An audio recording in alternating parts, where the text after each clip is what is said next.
Welcome back after the break. नाज़रीन, हम बात कर रहे थे इसी के ऊपर कि ईरान अमेरिका मुज़ाकरात अब क्या उसमें कुछ हमें मज़ीद पेशरफ्त होती हुई नज़र आएगी। सीज़ फायर तो एक्सटेंड कर लिया गया है और इसी हवाले से मुख्तलिफ मेहमान हमें वक्तन फ़वक्तन ज्वाइन भी कर रहे हैं। अभी हमें ज्वाइन कर लिया है वजील हसन साहब ने। आप कॉमोडोर डिफेंस एनालिस्ट हैं। Thank you so much sir for your time. Sir, मुझे ये बता, जिस तरह से बयानात हैं, जिस तरह से डोनाल्ड ट्रंप साहब के वक्तन फ़वक्तन मुख्तलिफ स्टेटमेंट्स आती हैं, फिर बहस होती है उस पर। सर, ये एक पॉजिटिव चीज़ तो है कि पाकिस्तान की काविशें रंग ले आई, एक बार फिर से पाकिस्तान का नाम दुनिया ले रही है, इंटरनेशनल मीडिया में डिस्कस हो रहा है। लेकिन इसके साथ साथ अब आपको आगे हालात कैसे नजर आ रहे हैं? देखिए आगे के हालात, सबसे पहले तो बहुत शुक्रिया मुझे अपने शो पे लेने का। आगे के हालात तो जैसे पेचीदा चलते चले आ रहे हैं वैसे ही पेचीदा होंगे, लेकिन हमें ये समझने की ज़रूरत है, या मैं ये बताता चलूँ कि इस जंग में चार फरीक हैं।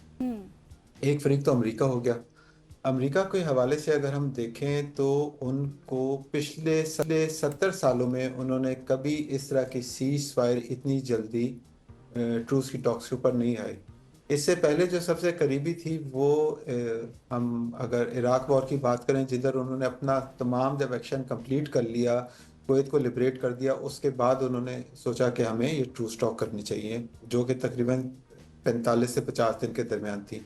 और उससे पहले कोरियन वॉर देखें या वियतनाम वॉर देखें तो वो तो सालों के ऊपर मुहित थी, पहले उनका एक्शन उसके बाद टॉक।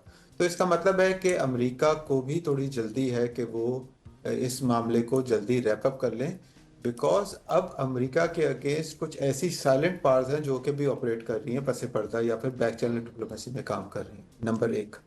नंबर दो, ईरान तो पहले ही पराया स्टेट था। ईरान की जो सीनियर लीडरशिप है उनको भी इस जंग के शुरू के हल्ले में वो शहीद हो गए।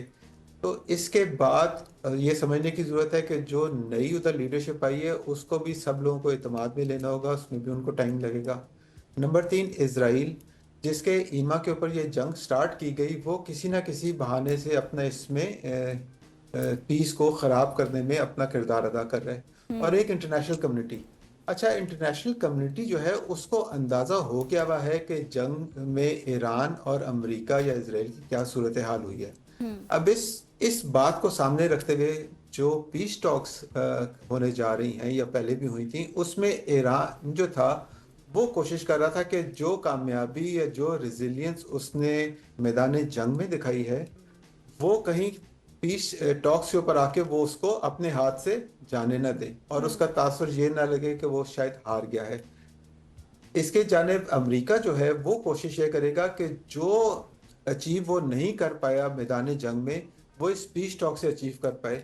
अब आप इस आर्गुमेंट को सामने रख के चलें तो ये एक बात सड़ी सामने नजर आती है, क्लियर नजर आती है कि बेलिकोस बातें हो रही हैं अमेरिका की तरफ से, इनकी तरफ से भी बातें हो रही है, ईरान की तरफ से। लेकिन एक बात तो यकीनी है कि जंग जो है वो बातचीत के जरिए ही खत्म बिल्कुल होगी। सही। अच्छा, मुझे इस ये बताइएगा वजी साहब कि आपने बड़ा प्रिसाइसली इलेबोरेट किया, लेकिन जो ईरानियन लीडरशिप है उसमें कन्फ्यूजन नज़र आ रही है। कहीं ना कहीं पासदारान इनकलाब और उनकी जो सिविल गवर्नमेंट है वो एक पेज पर नहीं है। दूसरी जानिब से अमेरिका है, उसमें तो सदर ट्रंप के बयानात ऊपर नीचे होते रहते हैं, लेकिन वो मुज़ाकरात करना चाहते हैं। सो अब क्या आप समझते हैं कि पाकिस्तान की जो मीडिएशन है वो पासदारान इनकलाब को भी राज़ी करने में कामयाब होगी? देखिए, ये हमने पिछले पूरा हफ्ता देखते रहे कि एक शटल डिप्लोमेसी हुई जिसमें हमारे फील्ड मार्शल साहब जो हैं वो ईरान गए हुए थे, मुख्तलिफ लोगों से बात की। तो ये है कि वक्त के साथ जो हमें नज़र आ रहा है कि टेबल के ऊपर आने में कामयाब होना चाहिए उनको इस मकसद में।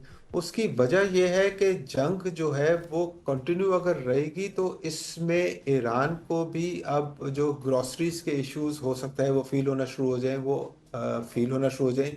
जो कैस्पियन सी जो उनकी परली साइड है, ऑपोजिट साइड है टूवर्ड्स द नॉर्थ, उधर से भी जो उनकी पोर्ट्स हैं उधर से उनको 10% से ज़्यादा जो उनकी इकोनॉमी इधर से गल्फ ऑफ पर्शियन गल्फ से चल रही थी उससे ज़्यादा नहीं चल पाएगी।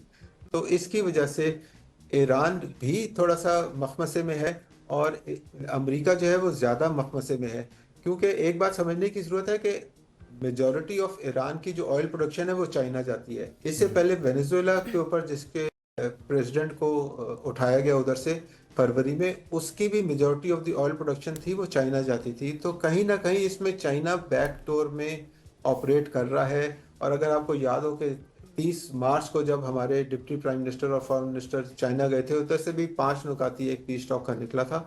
तो बैक चैनल डिप्लोमेसी की वजह से ईरान आज नहीं तो कल उम्मीद की जा सकती है कि वो टेबल पर आ जाए। लेकिन अमेरिका को लगता ऐसे है कि अमेरिका को ज़्यादा ज़रूरत है पीस टॉक करने की ईरान से ज़्यादा। एक और बात समझने की ज़रूरत यह है कि इस जो ब्लॉकेड, नेवल ब्लॉकेड चल रहा है, इसमें भी थोड़ा सा फैलाव आया है। कल की मैं खबरें देख रहा था सही। तो उसमें जो एक बिल्कुल शिप सर, आप था सही कह रहे हैं। अब जो टॉक्स ही फाइनल हल है क्योंकि ये दोनों के हक में मुफीद नहीं है। Thank you so much Waziul Hasan साहब हमारे साथ हम बात कर रहे थे कि अब आगे के हालात क्या होंगे, क्या आउटकम्स हमें नजर आएंगे। यहाँ पर लेते हैं एक शॉर्ट सी ब्रेक के बाद वापस आएंगे, हमारे साथ रहिएगा।